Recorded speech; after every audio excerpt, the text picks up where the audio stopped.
themselves. So I'm going to have you go first. Hi, I'm Mike Orlando. I am the ambulance supervisor at Aurora Medical Center, Bay Area. All right. And you?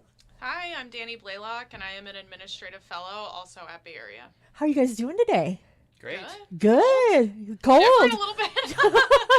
Do you want a sweater? Oh, no, I brought one. Okay. I'm Cover good up. now. I'm good now. Okay. I have a heater. I know, it's on in here. It is. My room is always something. I don't know. It is a little crazy in here, but we are going to have a great conversation this morning. I'm so excited to have you here and talk to you about Aurora and all the things that you do there. So can you kind of walk us through the history of the paramedic program at Aurora? Yeah, the Ambulance Services Department was organized in 1988 and 89, first providing service in 1990 out of the hospital as a paramedic service. What makes us unique is that we're both owned and operated and staffed out of the hospital, so it's all hospital employees in hospital vehicles that are providing that care, which is unique throughout the state of Wisconsin. There are a handful that have a similar model. Most of them are based out of the hospital but not actually working out of the hospital at the same time, where we have the benefit of working pre-hospital out in the field and then also in the emergency department when we're not on calls, which is fairly unique. Yeah. Oh my gosh. I've never heard of that. Usually it's outsourced or, you're having to do one thing or the other. Yep. That's really cool. I like that. So how does having the paramedic program housed within the emergency department enhance coordination and care delivery, especially in a rural area like ours? I think probably the biggest thing is that it keeps our staff engaged with patient care and, always dealing with people consistently versus just waiting for another call to happen. So that keeps them exposed to cases and treatment that might be once in a career thing that you see at random in the field. But just because the volume's higher in the emergency department, we may get to see those things a couple times a year or maybe even a couple times a month, which just helps with fluency with those things. On a one-to-one basis with the patient-caregiver relationship, it does provide continuity of care. There's the possibility that the same paramedic is the one that saw you in the field is the same paramedic that's working with your nurse that's caring for you in the emergency department. So that helps in the caregiver realm with knowing what happened from A to Z, but also we hope gives the patient some level of familiarity or comfort that they're not just starting over, because it does seem like we ask the same questions repeatedly to make sure for safety that we don't miss something.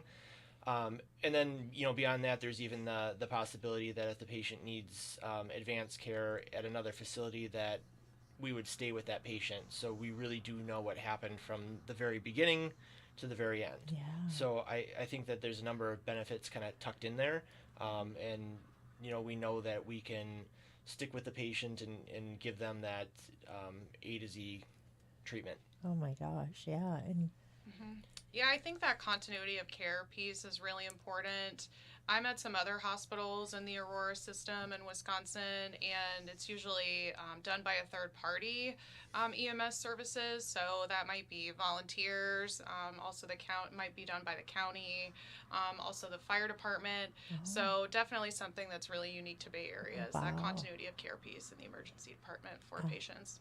Absolutely. Yeah. I never really thought of it. I mean, you don't really think of it when you are living day to day. When you're, your day to day lives, you don't really think about, oh, well, who am I going to see today at the hospital when I'm, when something happens, I hit a deer or whatever. And then next week when I'm, fall down my steps. Right.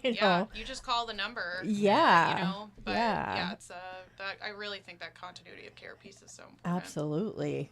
It's nice to have that hometown. You're gonna have him, when you hit that deer, and then you're gonna have him again when you fall on your stairs. Love it. So, okay. See? Yep. There they go. So in July, you launched a whole pre-hospital like blood transfusion program. Can you kind of explain what that means and how it changes the game for emergency response in Sure. our area? Yep, we've been working on this program for almost 2 years. Lots of work in the background with our lab services partners and such. Obviously, lots of rules and regulations as far as working with blood. But for patients with major bleeding, there really is no substitute for whole blood. Typically when blood is donated, it's separated into its components like red cells, plasma, platelets, and then that way they can use that one donation and split it 3 different ways and give it to people that need those specific things. But for people that are losing large amounts of blood, really what's best is to replace all those things at once. And that gives us the ability to replace not only the volume that they've lost from their system, but also their capacity to carry oxygen throughout their body, and importantly, clotting factors when you have a trauma. So, previously we've used normal saline. It is, sterile fluid that's just going to bolster your volume in your system, but it really does nothing for your clotting factors. Doesn't do anything for your ability to transfer oxygen, and at some point just becomes something that dilutes your blood further. So, that's all we had previously. So that's all that's currently being used widely. So we're really excited to replace, what the patient's missing with what they need. That's so awesome. Yeah. Did you want to chime in on that? I know, but I do have a follow-up question. Oh, great. Yeah, go for it. So, patients can receive any patient can receive that whole blood, because I know that the biology is escaping my brain now, Yep. but any patient can receive. Yep, blood typing and matching is very, very important and tightly regulated. So we're administering O blood. Group O blood is the universal donor. So anybody, whether they're A, B, O, can get the O blood. There are a lot of other factors, like the positive for the Rh positive. Probably we're most familiar with that for mothers that have had children, because they can inherit the positive gene when the mom's negative, and those things can be dealt with, but basically we can create that same situation as the mother and infant with giving a blood transfusion. So those things, these patients are like massive hemorrhage, life-threatening bleeding, so in those cases the risk benefit says they get the blood, and then those other type of complications that can come by later will have to be dealt with. But the priority at that point is to get in the blood. So yes, essentially, if the person consents, it's as universal as we can get at this point in medicine. Wow. So cool. It's very cool. I love it. So looking ahead, what do you see as the biggest opportunities for this program to continue growing and serving our community? I kind of thought of this as like from our ambulance services program as a whole. Technology plays a critical role in everything, especially healthcare. A lot of it's safety based, but as they get to the point where, formerly we didn't have a way to, even if we had the access to the blood products, to be able to safely carry it around and make sure that it stays in its appropriate temperature range. Now we have a high-tech cooling system that it can stay in. It can stay in the system indefinitely, so it's in our garage ready to roll. We just grab it and go. When we unplug it, it can self-sustain for 96 hours. It runs its own refrigerant through it. It reports off on Wi-Fi and cellular what its temperatures are every 15 minutes. So those are all things that are, these tightly regulations by the FDA that this blood is handled properly that would be impossible for us to do without the technology backing it up. Right. So, we look to other things. Very shortly, we're going to be instituting portable ultrasound in the field, which is exciting because it's one of the first true diagnostics that we'll have where we can actually look inside the body. I mean, we don't have x-rays, we don't have CTs, we don't have MRIs, and you just have to do, based on patient's report and what you're assessing, what people may have. But this is one of the first true diagnostics that we'll see.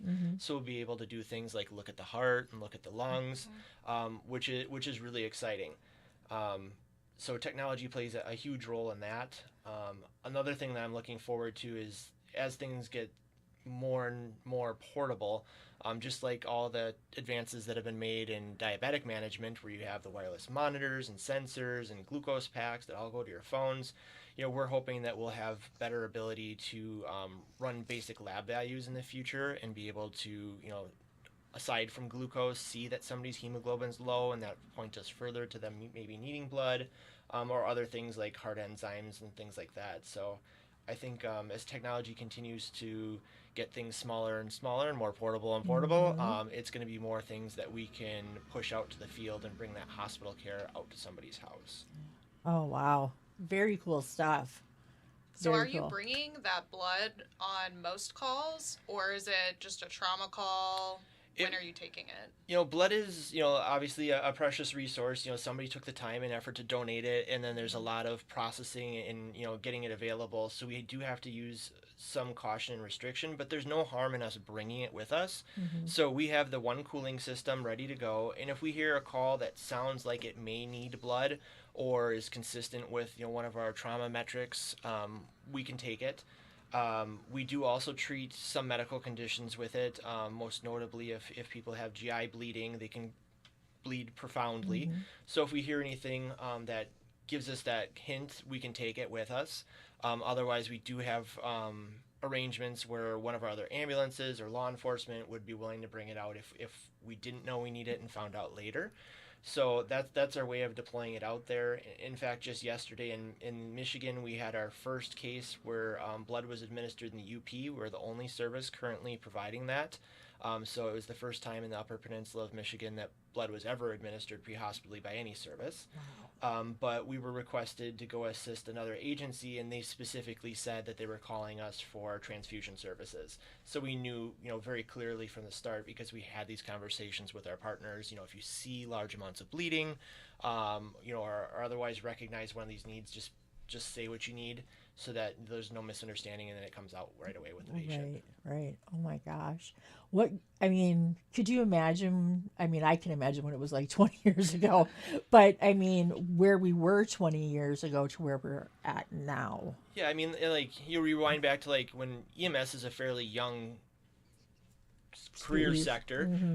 Think back to the 1980s, it was put them in, drive fast. Oh, yeah. And, now that's not really where we're at. And, sometimes people still are used to that mentality, or just like, we're going to call 911, we're going to get there fast. True, but also, like we may remain on scene to get some of these things that have to get done first done. And even though it is time spent, it's valuable because when we get to the hospital now, those things don't need to be done. They're already been done. Right. So, a great example of that is like our stroke programs, where like we recognize the signs of stroke. We want people to call 911 right away. We bypass really everything and go straight to a CAT scanner and get a picture of the brain. And that literally can be done within minutes of arriving at the hospital. So the time invested up front really does help, what happens later in the process. That and education too. You're educating for, strokes. Yep. For different other things. Yep. So. A lot of these things are time sensitive. Like time is tissue, whether it's heart or brain. When you think you have chest pain or pressure, or you think you have signs of a stroke, it's always best to call and not delay. So we got to get that education out there for certain. And being in a rural community, I think sometimes our consumers in this area are a little tougher, and try to stick things out at home sometimes. But with things like that, you just time is tissue, and we just really can't delay. So. It's great with programs like this that when your blood pressure is significantly low, those tissues aren't getting blood, so we can boost those up in trauma cases or other cases where people are having massive hemorrhage. So it's neat. We've had 3 cases since we started in late July that we've administered blood in the field, so that's about what our expectation is. Looking at others, data, it does appear that a lot of these are going to be more medical, which was not really our expectation, because we all think trauma and blood loss and like that's what we're going to give it for. And you look at the other data, and it looks like a lot of it is going to be for the medical stuff. So that's great, and we can kind of treat both sides of the coin. Yeah. Wow. Did So you? cool. Yeah, it is. It's very cool, and it's very exciting to hear that it's happening here in our communities, and to be the very first in the UP to be doing this, to have the very first transfusion. That's awesome. Yep, it's really cool. We're super proud to be able to do that. it's a great thing, and especially like if we looked at a map and said, you know, way up here, that's where that happened first, and it is next to nothing. So it's great that those patients can still get, you know, that level of care, even though they are in the middle of a map. Exactly. Well, I know I grew up in the middle of a map, so we had a town hall, a bar, and a church, so I get it. But all right, well, thanks, guys. Did you have anything that you wanted to? No, that was Chime great, in on? Mike. Yeah. So cool. Great I learned so much today. I know. I love learning new things. Me So too. thank you so much. And for everybody else, you all have a great day. I don't think I have any other guests today, but you never know. I sometimes surprise myself. But anyway.